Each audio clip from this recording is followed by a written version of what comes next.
ഒരു അടിപൊളി ബീച്ചും കുറച്ച് കാടമുട്ട ഫ്രൈയും എങ്ങനെ അടിപൊളിയല്ലേ?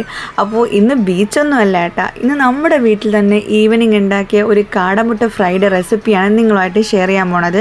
ഇതൊരു അടിപൊളി റെസിപ്പിയാണ്. നല്ല മസാലയൊക്കെ പെരണ്ട് നല്ല അടിപൊളിയായിട്ട് ഒരു ബൈറ്റ് എടുക്കുമ്പോൾ തന്നെ അടിപൊളി. അപ്പോൾ ഇതെങ്ങനെ ഉണ്ടാക്കാൻ നോക്കാം. ആദ്യം തന്നെ കുറച്ച് കാടമുട്ട എടുത്ത് നന്നായിട്ട് തന്നെ വേവിച്ച് അതിൻ്റെ തോലൊക്കെ മാറ്റി ഒരു ബൗളിലേക്ക് ഇട്ട് വെക്കണം. എന്നിട്ട് നമുക്കൊരു ഫ്രൈ പാൻ എടുത്തിട്ട് അതിലേക്ക് കുറച്ച് ഓയിൽ ഒഴിച്ചു കൊടുക്കുക.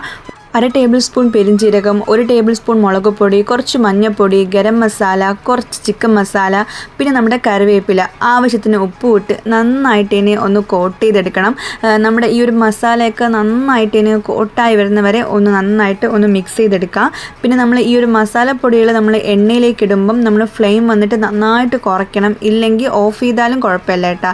എന്ന് നല്ല പെരട്ടിയെടുത്താൽ നമ്മുടെ അടിപൊളിയായിട്ടുള്ള കാടമുട്ട ഫ്രൈ റെഡിയായി. വീഡിയോ ഇഷ്ടമാവുകയാണെങ്കിൽ ഇപ്പം തന്നെ ഒന്ന് ലൈക്കും ചെയ്തിട്ട് ഇതുപോലത്തെ സിമ്പിൾ റെസിപ്പീസിന് മറിയം കിച്ചൺ ചാനൽ ഒന്ന് സബ്സ്ക്രൈബ് ചെയ്യണേ.